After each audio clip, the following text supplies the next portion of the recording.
ہم سب جیسا کہ جانتے ہیں کہ ہمارا خالق اللہ ہے، اللہ ہی نے ہمیں پیدا کیا ہے، اسی کی طرف ہم نے لوٹ کر جانا ہے۔ اللہ سبحانہ وتعالی ہماری پیدائش کے بارے میں فرماتے ہیں وَخُلِقَ الْإِنسَانُ ضَعِيفًا، کہ انسان کمزور پیدا کیا گیا۔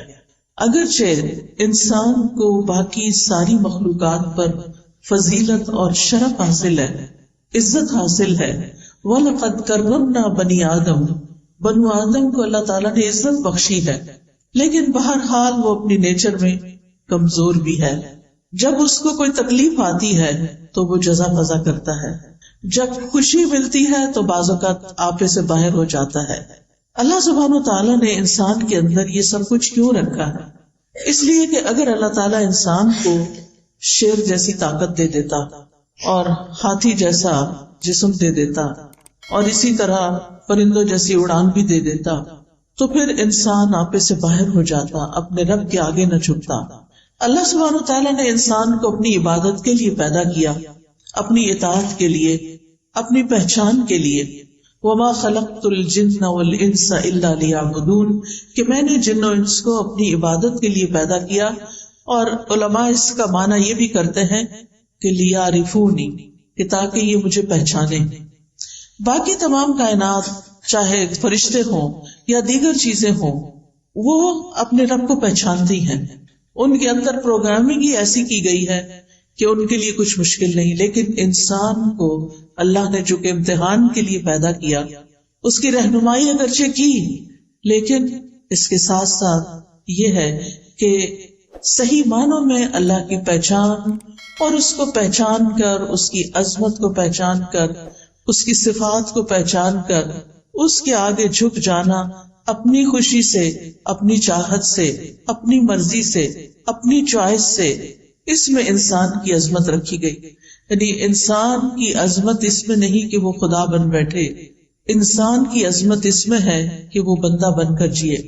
انسان اگرچہ عقل رکھتا ہے، اور عقل کی طاقت باقی تمام طاقتوں سے بڑی طاقت ہے، لیکن اس کے ساتھ ساتھ انسان جذبات بھی رکھتا ہے۔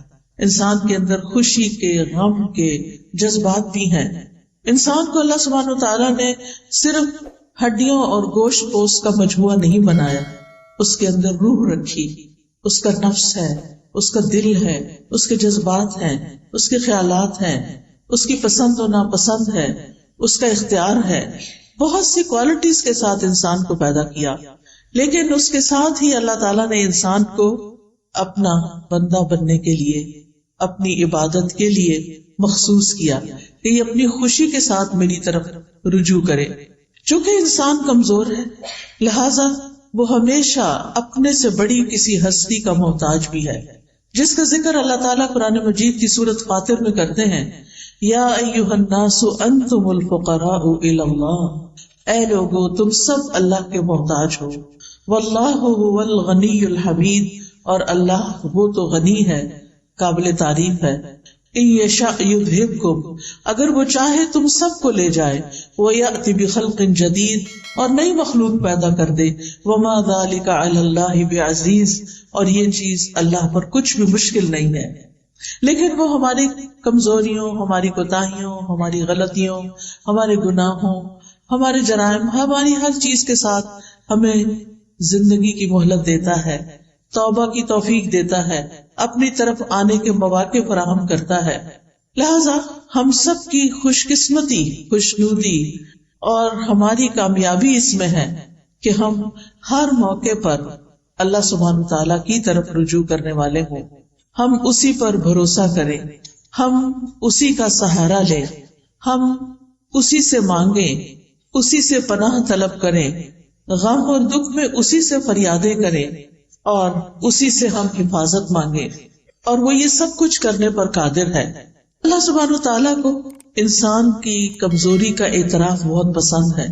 جب انسان اللہ سبحانہ تعالیٰ کی بارگاہ میں ہاتھ اٹھاتا ہے، جب اللہ سبحانہ تعالیٰ کی بارگاہ میں سجدے میں سر رکھ دیتا ہے، تو جب انسان کا سر زمین پر ہوتا ہے، وہ سب سے زیادہ اللہ کے قرب کا وقت ہوتا ہے، اللہ سبحانہ تعالیٰ کے قریب ہونے کا، اللہ سبحانہ تعالیٰ کے محبوب ہونے کا۔ اور جب انسان ہاتھ اٹھا لیتا ہے تو اللہ سبحانہ وتعالیٰ ان کو خالی نہیں لوٹاتا. وہ اس بات سے شرماتا ہے کہ کسی کا ہاتھ اٹھا ہوا خالی لوٹا دوں.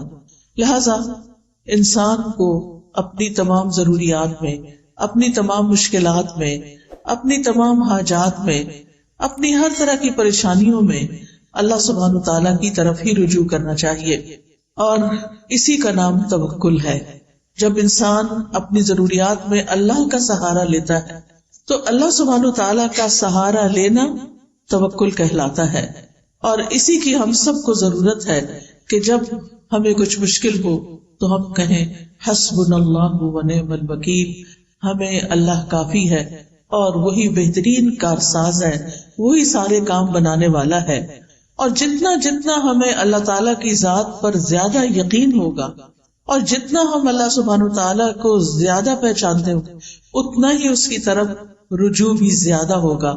اس کی طاقت میں ہے، اس کے اختیار میں ہے، اس کی قدرت میں ہے کہ وہ ہم سے ہر اس پریشانی، ہر اس خطرے کو دور کر دے جس سے ہم ڈرتے ہیں، اور پھر اسی کے آگے ہاتھ پھیلائیں، اور وہ انسان کے لیے کافی ہے.